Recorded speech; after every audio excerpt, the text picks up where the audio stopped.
Chaque semaine, nous parlons cinéma et séries avec une personnalité passionnée dans l'extra interview.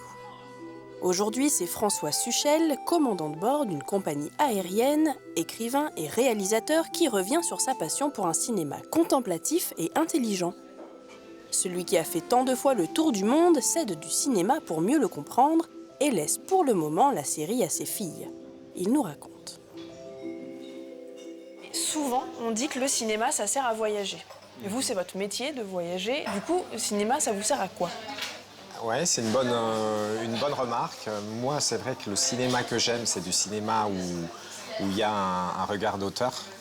Voilà, je suis plutôt branché cinéma d'auteur que grosse superproduction. Ouais. Et ça tient peut-être aussi à ma fibre artistique. J'aime bien l'écriture, la photo. Et donc, moi, j'aime bien voir une patte de réalisateur qui nous emmène en effet dans un voyage qui est son film, mais aussi son univers. Ça veut dire que vous suivez des réalisateurs en particulier ? Les frères Cohen, par exemple. Bon, j'adore Tarantino, même si son dernier film, j'ai pas trop aimé. Voilà, ce genre de réalisateurs qui ont une patte vraiment personnelle, quoi. Généralement, j'aime bien les films qui sont pas forcément très bavards. J'aime bien un univers visuel. Avant de venir, j'ai réfléchi un petit peu aux films que j'avais beaucoup aimés. Enfin, c'est des films un peu vieux, mais qui m'ont marqué. Sailor et Lula, par exemple, de David Lynch. Et qu'est-ce que j'ai beaucoup aimé, Breaking the Waves. Voilà, pour moi, c'est vraiment des films majeurs. C'est ce cinéma-là que j'aime bien. Ça vous est venu quand, votre appréciation du cinéma ? Ça s'est passé comment ? Grâce à qui ? Je saurais pas vous dire, j'ai pas de... Vous n'avez pas de souvenir d'un dimanche soir devant la télé Quand j'étais enfant, on regardait assez peu la télé. Et maintenant, même au jour d'aujourd'hui, moi, je regarde jamais la télé, quoi. Ah, ça veut dire que vous ne regardez pas de série, même non. Encore aujourd'hui. Voilà. J'ai ma petite anti-sèche, parce que j'ai quand même demandé à ma fille, parce que mes enfants, eux, enfin surtout ma fille, mes deux filles, elles regardent pas mal de séries, donc elles sont vraiment dans leur génération. Vous regardez jamais, vous vous asseyez jamais un peu pour voir jamais. Ce qu'elles regardent avec elles, échanger Non, parce que je m'ennuie assez vite, en fait. Ah oui ? Ouais. Qu'est-ce qu'elles regardent ? Qu'est-ce qui peut vous ennuyer Alors, eux, ils regardent, elles regardent, je sors ma petite sèche, Game of Thrones. Everyone is mine to torment.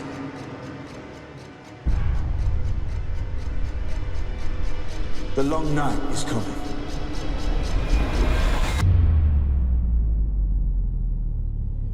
And the dead come with it.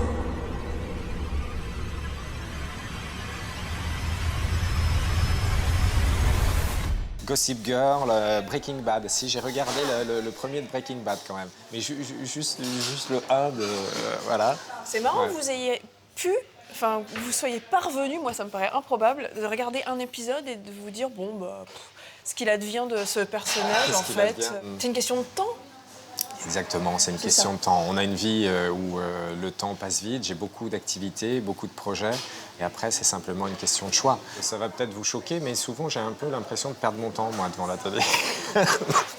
Mais cela dit, c'est très subjectif, hein. Il y a des choses qui sont très bien. Et je pense que notamment dans les séries, il y a beaucoup de scénarios intéressants. Mais c'est vrai que j'en profite pas beaucoup. Mais je préfère pour le coup le cinéma. Est-ce qu'il y a un film dont vous diriez que vous êtes sorti grandi et du coup que vous aimeriez peut-être transmettre à vos enfants ou à vos amis parce que c'est un film qui peut faire avancer ? Le dernier film qui m'a vraiment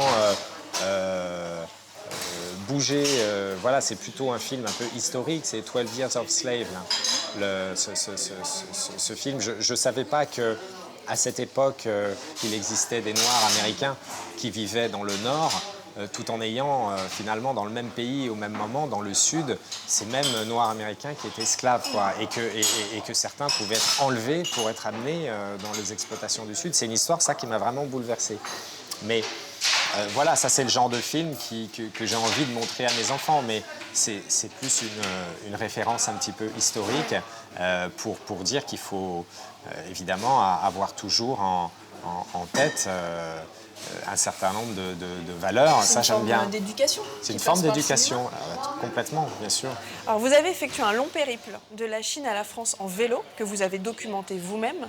Et je me suis demandé si vous aviez pensé à ces réalisateurs qui vous touchent ou à ces films que vous avez vus, et dans la façon dont vous vous filmez, et dans la façon dont c'est monté. Est-ce que vous aviez des choses en tête? Bien sûr, bien sûr. C'est vrai que pour moi, ça a été une première expérience de réalisation, ce film, donc, qui s'appelle Sous les ailes de l'hippocampe. Par contre, c'est vrai que j'avais déjà une expérience de photographe. Voilà, j'ai fait beaucoup de photos pendant longtemps. Et donc, au niveau du cadrage, je savais déjà ce que je voulais faire. Après, j'ai eu aussi des conseils d'amis à moi qui sont réalisateurs, par exemple, de systématiser certaines prises de vue, tout ce qui était le lien entre le ciel et la terre, essayer de développer ce lien-là pour pouvoir l'exploiter après au montage. Aux commandes d'un Airbus, j'ai parcouru le monde. Canton, Paris, je connais ce vol par cœur. Maintenant, je veux voir de près tout ce que j'ai survolé. Suivre la ligne aérienne. Retrouver l'espace, ses langages, ses odeurs.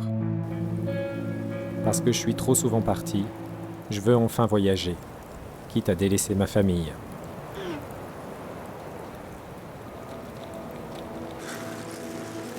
Quand on a monté le film, bon, j'étais pas tout seul, hein, j'étais accompagné, j'avais un monteur, voilà, j'ai essayé de regarder d'autres choses, et notamment Alain Cavalier qui a fait par exemple le film Le Filmeur, où il n'y a quasiment aucun dialogue et que c'est simplement du montage pur, une succession comme ça de plans qui peuvent paraître un peu... comment dire, pas forcément liés les uns aux autres, mais le fait de les mettre bout à bout, ça construit une histoire, et ça, j'aime beaucoup. Mais je pense que votre métier vous rappelle, ce que nous, on oublie peut-être un peu trop, c'est la cinématographie du monde. Oui, tout à fait. Bon, après, le cinéma, enfin, les séries, c'est pareil. C'est aussi l'art de raconter des histoires. Il n'y a pas que cet aspect... visuel, voilà, contemplatif, etc. Moi, c'est vrai que je suis assez porté là-dessus, mais raconter une histoire, c'est tout un art. Hein. Et François Suchel maîtrise celui de raconter ses souvenirs et les petits secrets de son métier de commandant de bord, réunis dans son dernier ouvrage.